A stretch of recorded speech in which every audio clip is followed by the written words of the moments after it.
Eclesiastes, capítulo 3, verso 1.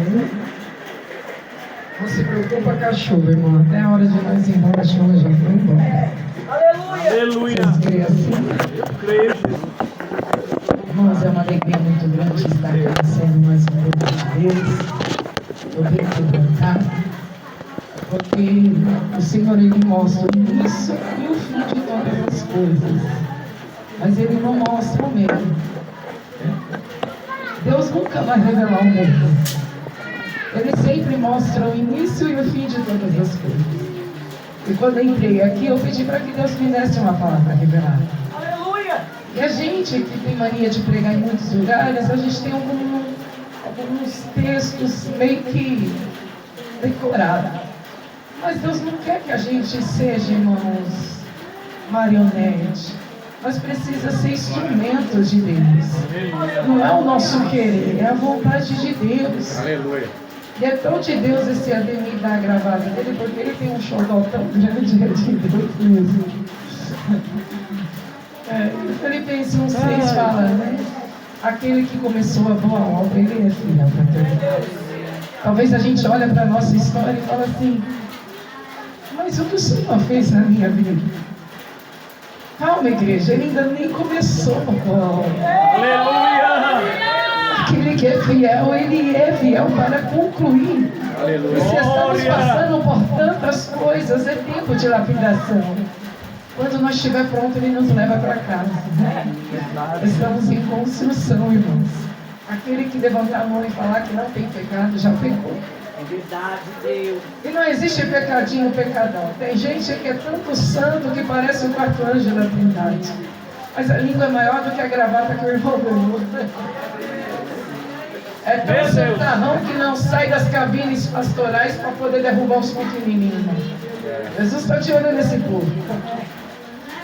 Porque a mesma medida que nós medimos, nós vamos ser medidos. Verdade, Pai. Em Jó fala que há uma balança e duas medidas.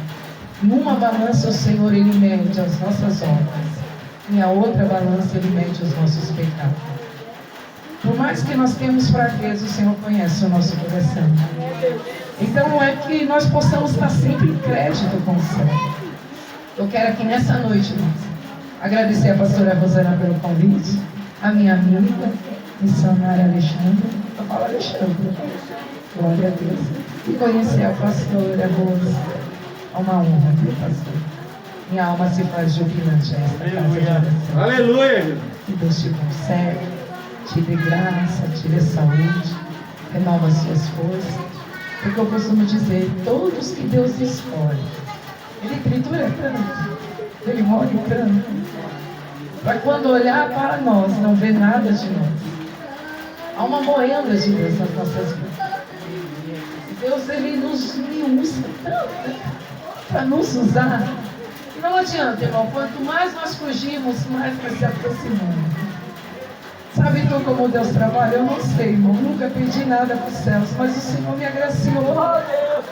Nós somos privilegiados nessa noite. Aleluia! Porque nós podíamos estar na nossa recâmara, podíamos estar com as nossas famílias, mas nós escolhemos a melhor parte. Glória! E dela não será tirado, que é estar no centro da vontade de Deus. Aleluia, meu Deus! Irmãos, o texto que Deus ministrou no meu coração esta noite fala que tudo há um tempo determinado. O texto começa assim: tudo tem seu tempo determinado. Há tempo para todo o propósito debaixo do céu. Há tempo de nascer e tempo de morrer. Tempo de plantar e tempo de arrancar o que se plantou. Tempo de matar, tempo de curar. Tempo de derribar e tempo de edificar. Tempo de chorar e tempo de rir. Tempo de plantear e tempo de saltar de alegria.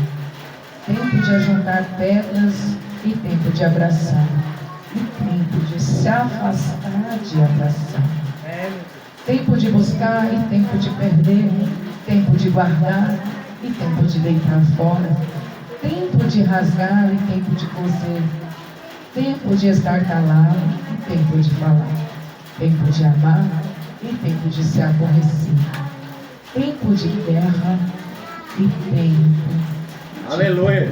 Aleluia! A Bíblia vai nos dizer, irmãos, em Salmo 116, verso 12, era o texto que eu queria pregar hoje. O que daremos nós ao Senhor por todos os benefícios e privilégios que Ele tem feito por nós. Salmo 118, 24 fala que esse dia fez o Senhor por nós. Por isso que quando nós entrar na presença de Deus, não entre emburrado, não entre revoltado com a tua vida porque nada aconteceu. Eu costumo entender que se não aconteceu porque ainda não é. Aleluia. Mas o tempo de Deus, Ele está sobre a nossa vida. Aleluia. E quando eu me deparei a este texto, nós precisamos entender, irmãos, que quem vai escrever esse poema é o terceiro rei de Israel. O nome dele é Salomão. Um homem que foi conhecido porque quando o Senhor falou, pede o que queres, ele falou, Senhor, me dê sabedoria para cuidar do teu povo. E o Senhor falou, porque não pedisse riqueza, ouro e prata, te darei todos os tesouros da terra e toda a sabedoria humana. Então este homem, ele conseguiu galgar coisas grandes no céu. Mas no apogeu das suas emoções, ele escreveu 3 livros compostos na Bíblia Sagrada. A primeira é conhecida como Cantares de Salomão. É a fase do romance, a fase da sua juventude. É bem verdade que Salomão teve 700 mulheres e 300 concubinas. Aqui relata, irmãos, que casamento, antigamente, era relatado como negócio. Quanto mais casamento, mais dote, mais riqueza, mais poder bélico e poder de posse, de riqueza. Então Salomão, no apogeu das suas emoções, ele vai escrever um livro de Cantares. Ele está apaixonado, ele está vivendo o seu primeiro amor em tudo. E o seu primeiro amor na obra, o seu primeiro amor na caminhada, é muito gostoso. Mas com o passar do tempo, as coisas começam a funilar. E aí só quem estiver enraizado em Deus para continuar, irmão. Porque servir a Deus, irmãos, não é estrelismo. Irmão, servir a Deus não é brincadeira. Servir a Deus é fé. Servir a Deus é renúncia. Servir a Deus é pancada. Servir a Deus, irmão, é cingir os lombos e apanhar de quina. E olhar para como está a tua casa e Deus dizer, engole o choro. E vai levar a boa palavra. É querer abraçar e muitas das vezes Deus te manda abraçar. É falar, ajudar o problema do irmão que é tão pequenininho e você deixar o seu para os céus cuidar. E aprender a conviver e crer nesta palavra. Porque quem foi chamado, irmãos, não tem escolha. Quem é escolhido não tem para onde correr, irmãos. É Deus. Quando o Senhor marca um cabra, uma mulher, irmão, não tem aonde que ela possa se esconder. Para onde nós podemos se esconder se só Deus tem palavra de vida eterna? Para onde nós iremos, irmão? Romanos 8,35 fala, olha, se eu descer as mais profundezas, tu está lá. Se eu subir, tu está. Aonde eu estiver, tu está. Não é a tribulação, não é a escassez, não é a fome, não é a peste, não é a perseguição, não é a calúnia, não é a defamação, não é presente, não é futuro, não é demônio, não é anjo. Irmão, nada pode nos separar do amor de Cristo. Aleluia. Então Salomão, quando ele escreve no apogeu das suas emoções, tudo é lindo. Mas conforme vai passando os tempos, irmão, Deus nos ensina nessa terra a galgar algumas coisas e criar uma maturidade. Já no seu segundo livro, ele já está mais amassado por Deus. Então ele escreve o livro de Provérbios. E Provérbios, ele é conhecido como o livro da sabedoria. Ele já está, irmãos, já mais maduro na caminhada com Deus. Mas quando ele vai escrever o livro de Eclesiastes, é interessante. Porque Salomão, para quem não sabe, ele viveu todo o pico de todas as coisas na sua altura. Ele viveu, irmão, na soberania, na sabedoria, no topo da riqueza, do poder, do domínio. Ele chegou, irmão, em todos os níveis que nós possamos imaginar. E quando ele vai escrever o livro, irmãos, de Eclesiastes, a primeira coisa que ele começa a escrever é assim: vaidade, vaidade. Tudo é vaidade. Do que queixa o homem a não ser os seus próprios pecados? Tudo é vaidade, né? Nós temos uma vaidade às vezes exacerbada.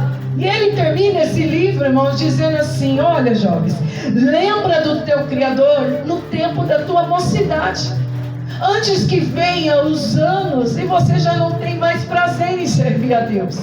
E ele fala: o princípio da sabedoria é o temor a Deus. Porque quando nós temos temor a Deus, eu entendo que o que eu carrego, ele é mais precioso do que o mundo pode me atrair. Porque, irmãos, o que tem de gente trocando o inegociável por qualquer prato de lentilha, trocando o divino, irmão, pelo profano, trocando o santo para as coisas do mundo. Por isso que Apocalipse 3:11 ele fala: eis que eu venho sem demora. Guarde o que tem, igreja, para que ninguém toma a tua coroa.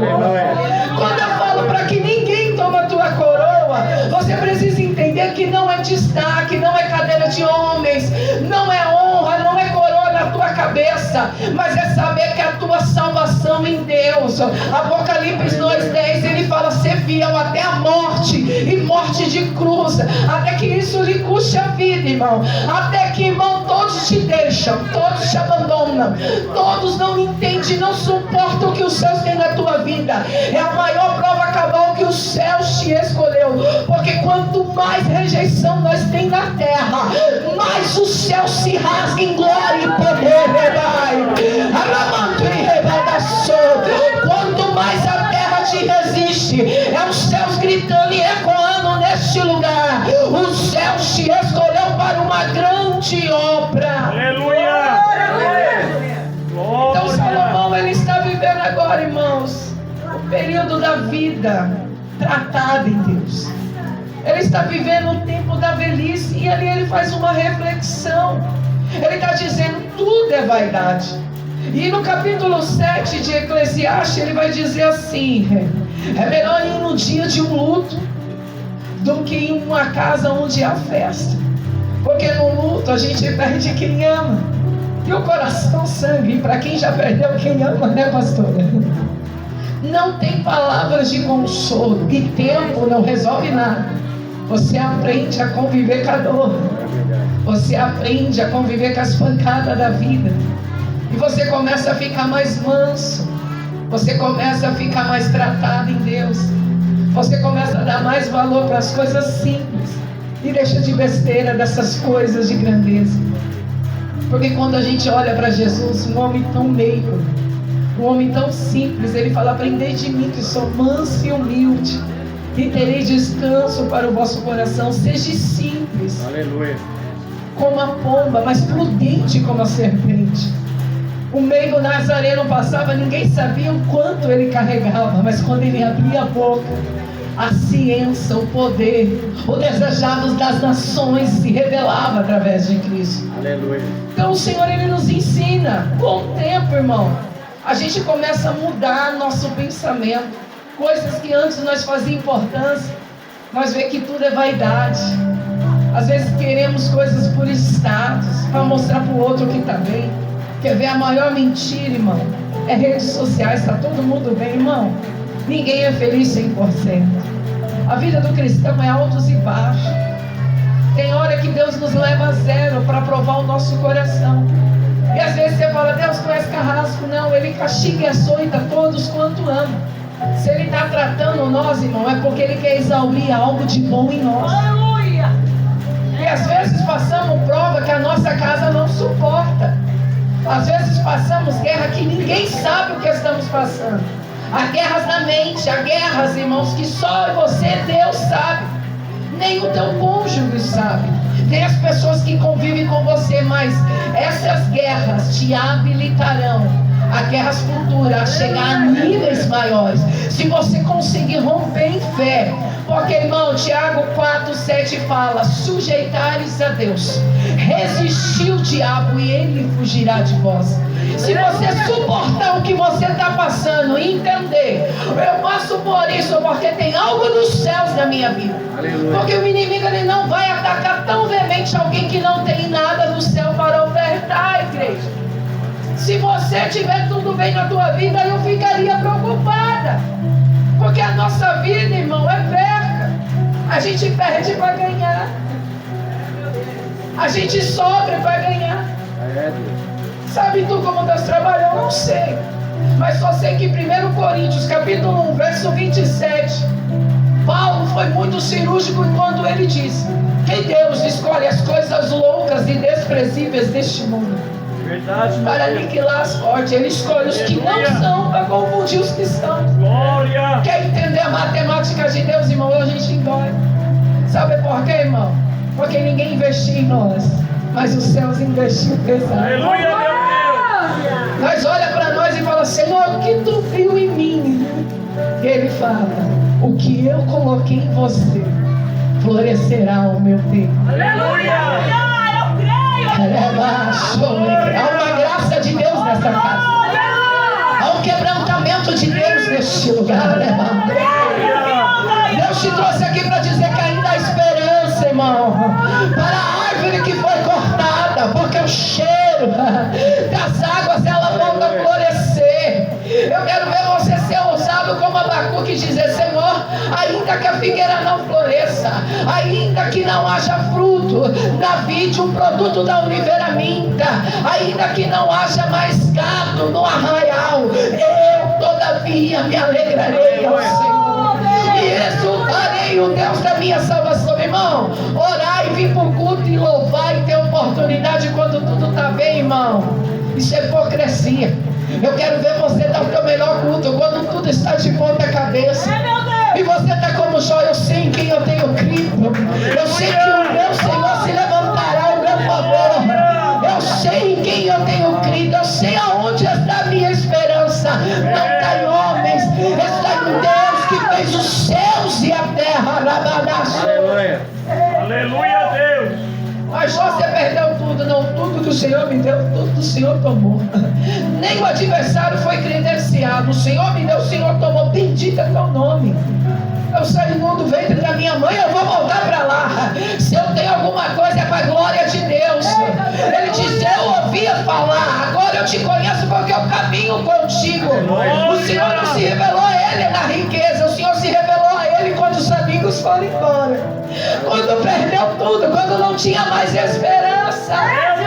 Ele foi se apresentado no altar de Deus. Deus falou assim: agora que perdeu tudo, ore para quem te persegue. Porque, irmão, Provérbios 17 fala que o amigo ama em todo o tempo e na necessidade de nosso irmão. Nós olhamos e falamos assim: eu amo meu amigo. Mas amar mesmo, irmão, é o que está em Lucas 6:27. É amar e orar por aqueles que te perseguem. Orar e amar por aqueles que não acreditam na tua chamada. Orar por aqueles que tentam te paralisar com palavras, com fofoca, com calúnia, tentando trazer teu passado, sabendo que Isaías 43:13 fala: eis que eu faço todas as coisas novas, não vos lembrei das coisas passadas, nem considerei as antigas, porque tudo vai estar sendo feito novo. Aleluia! Entenda que agora o Senhor, Ele permite alguma situação acontecer na minha vida e na tua vida, para que a gente se aproxima de Deus. E quando eu falo acerca de tempo, irmão, nós precisamos entender o tempo de Deus e o nosso tempo.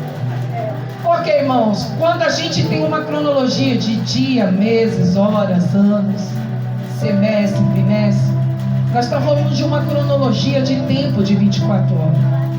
Sabe o relógio, o tic-tac do relógio? Ele tem uma cronologia de 24 horas para um dia. O relógio de Deus é as provações para os propósitos. Aleluia. Se nós suportar as provações, nós passamos no teste. Deus prova para aprovar. Deus cria algumas situações para tratar. E o tempo de Deus não é o nosso. Por isso que Isaías disse que um dia é como 1000 anos e 1000 anos é como um dia. Por isso que o irmão teve a oportunidade aqui. Ele falou em Isaías 64:4.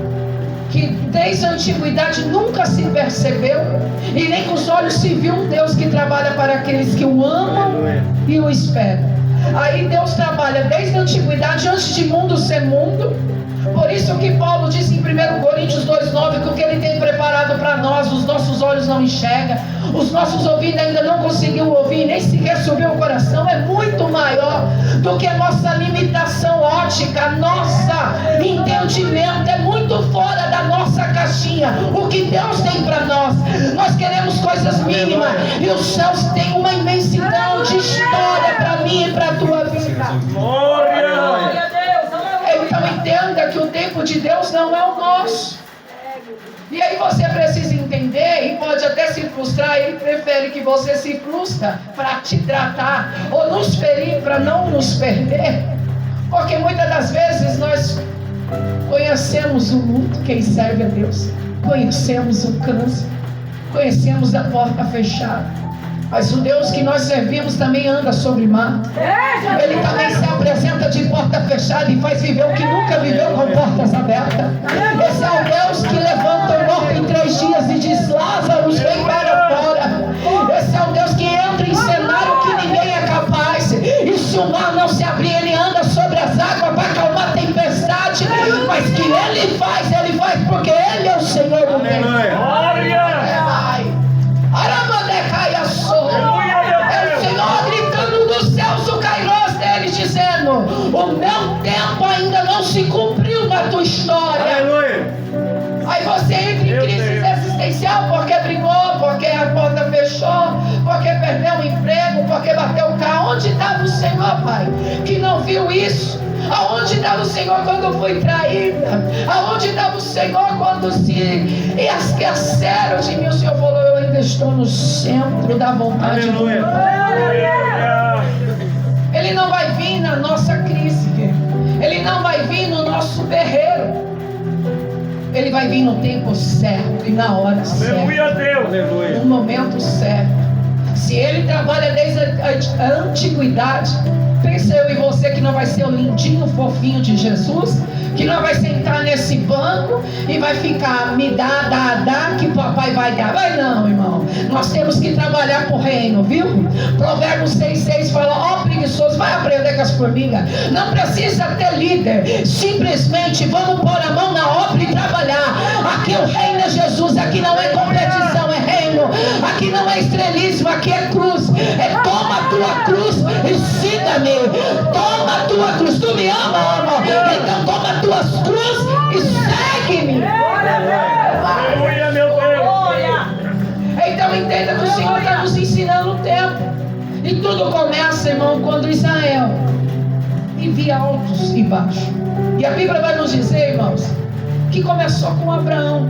Em Abraão, irmãos, há 2000 anos atrás, o Senhor fez uma promessa: sai da tua terra, Ur dos caldeus, terra de idolatria, e vem para uma terra que eu vou te dar. O Senhor não deu projeto, o Senhor não deu script, mas Ele falou: vem, porque te farei o pai de uma grande nação. Mas Ele se apresentou um velhinho de 75 anos. Você acha que você está esperando muito? Irmão, tudo que você fizer para o Senhor, faça com todo o teu coração. Sabe o que está em Colossenses 3,23?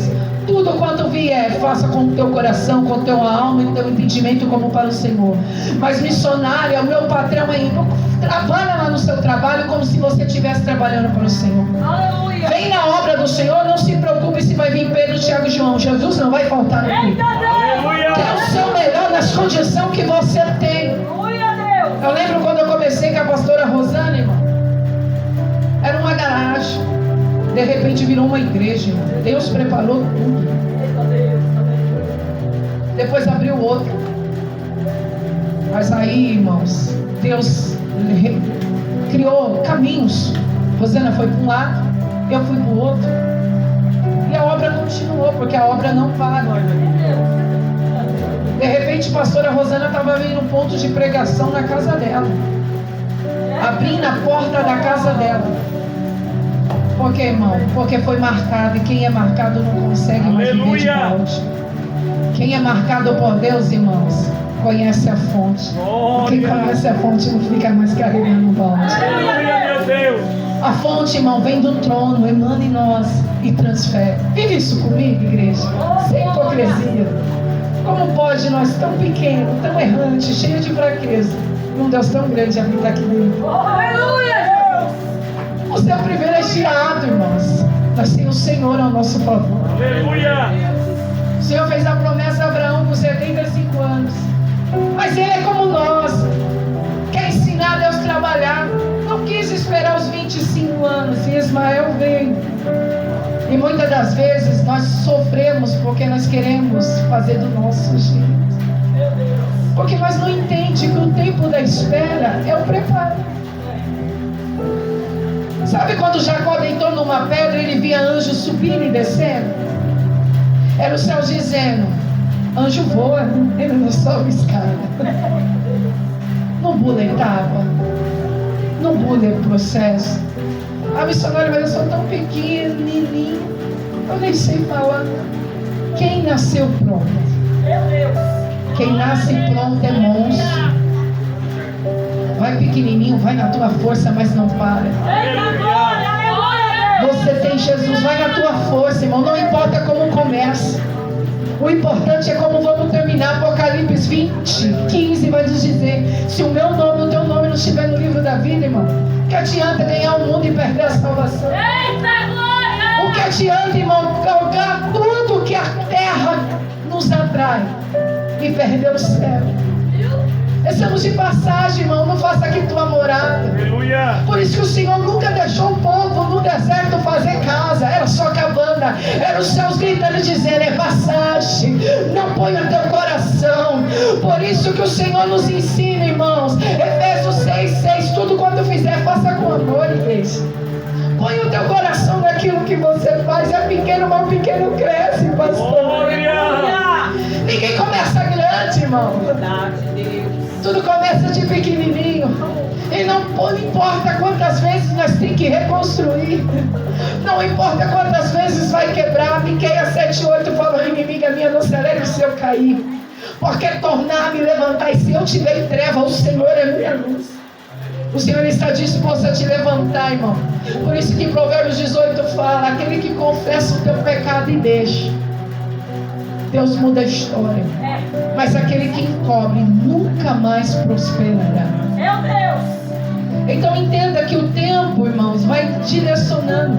E aqui a gente vê José com 17 anos. Ele era um menino que o Senhor chamou. E com 17 anos passou o processo. Mas o Senhor, ele tinha um trono para ele. O Senhor, quando permite ele passar por abandono, os seus próprios irmãos lhe trair, cisterna, cova, prisão, a mulher de